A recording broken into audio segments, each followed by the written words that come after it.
ให้มีพิษ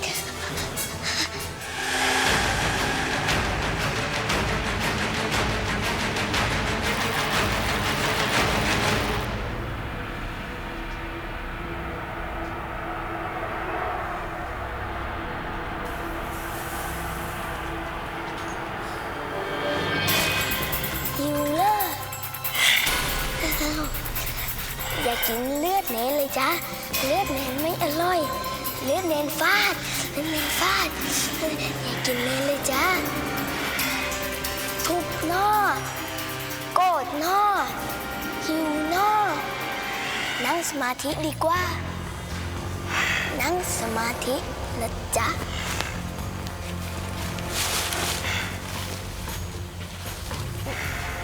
นั่งสมาธิจ้า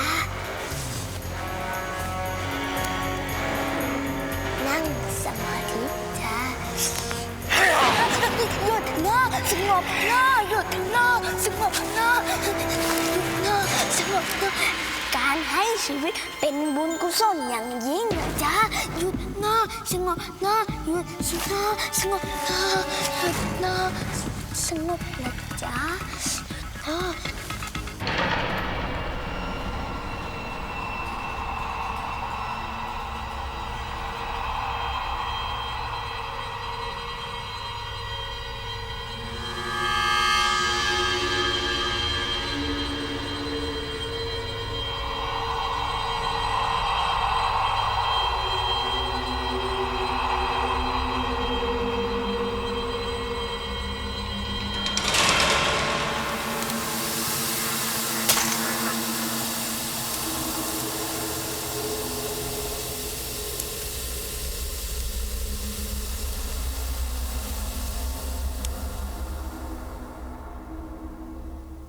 กลับคืนสู่ร่างเจ้าซะรัติการ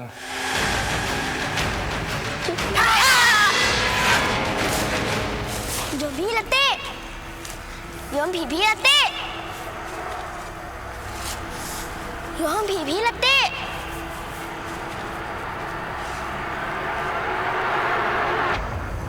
หรือว่า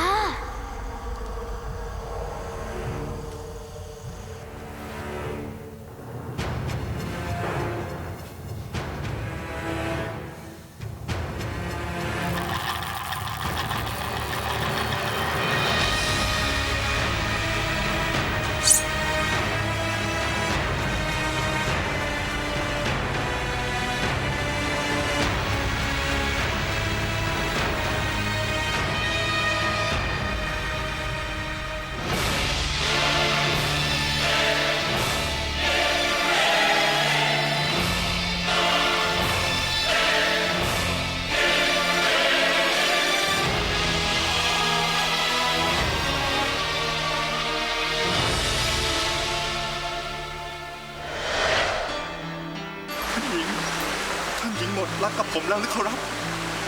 เพราะฉันรักคุณหลวงมากทั้งหากอย่างน้อยความตายของฉันจะช่วยไถ่บาปให้กับคนที่ฉันรักได้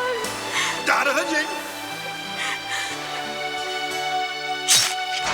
ชาตินี้เราคงจะสิ้นบุญที่ทำมาด้วยกัน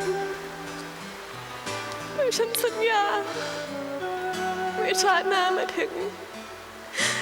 ฉันจะกลับมาเป็นสาวๆของคุณหลวงอีกครั้ง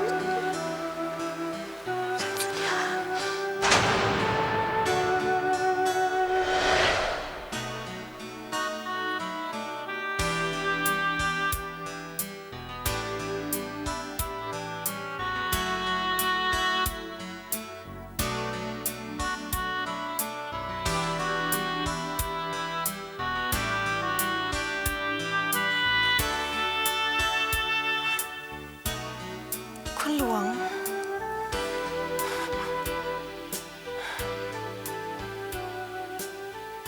ท่านหญิงมาลาเหมือนเจ้าหรือเจ้าเหมือนท่านหญิงมาลาเขาสุดแล้วแต่จะเป็นคนคนเดียวกันหรือไม่ก็ตามขอบคุณนะรัติการ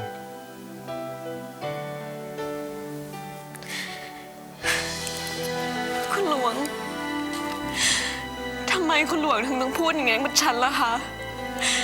ในเมื่อคุณหลวงช่วยชีวิตฉันไว้ฉันต่างหากที่โกหกหลอกลวงคุณหลวง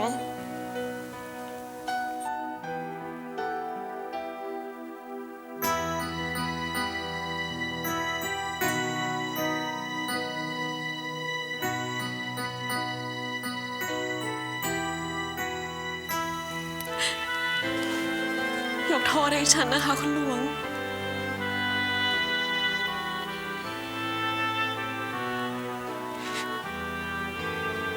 หากว่าเราทำกรรมด้วยกันมา ไม่ว่าภพใดชาติใดข้าก็พร้อมจะอโหสิกรรมให้เจ้า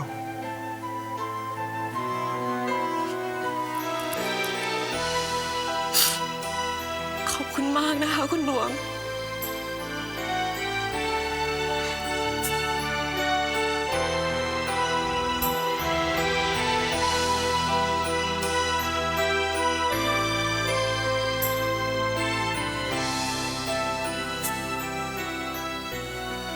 เวรกรรมของข้าได้จบสิ้นลงแล้ว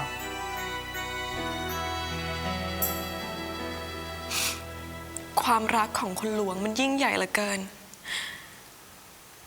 คุณหลวงทำให้ฉันรู้จักว่า ความรักมันมีค่ามากแค่ไหนไม่ง่ายเลยที่จะเก็บความรักไว้ให้เป็นนิรันดร์อย่างที่คุณหลวงมีให้หม่อมเจ้ามาล่ะ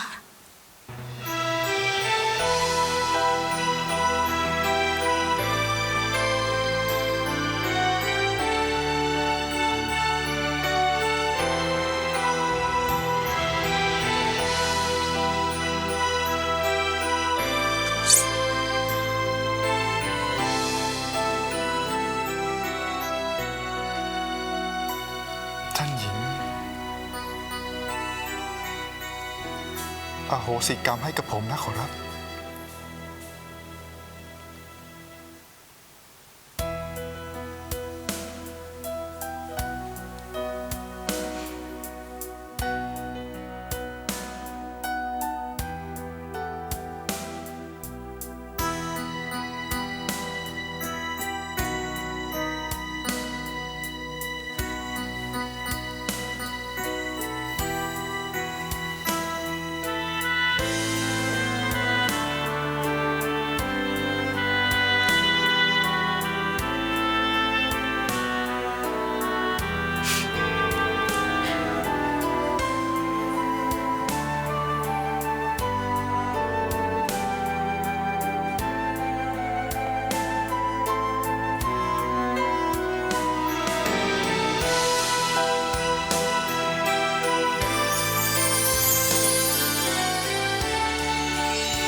อโหสิกรรมให้ฉันด้วยนะคะคุณหลวง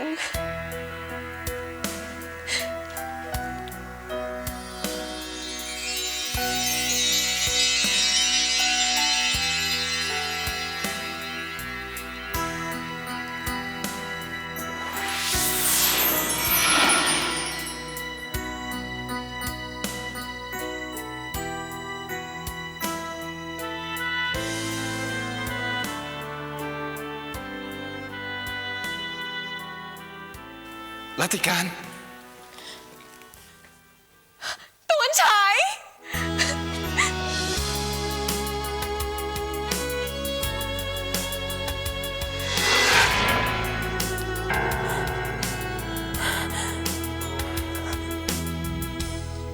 คงเป็นลิขิตฟ้าแล้วมันจะมีประโยชน์อะไรล่ะเราอยู่คนละภพคนละชาติกันแล้วนายเป็นผี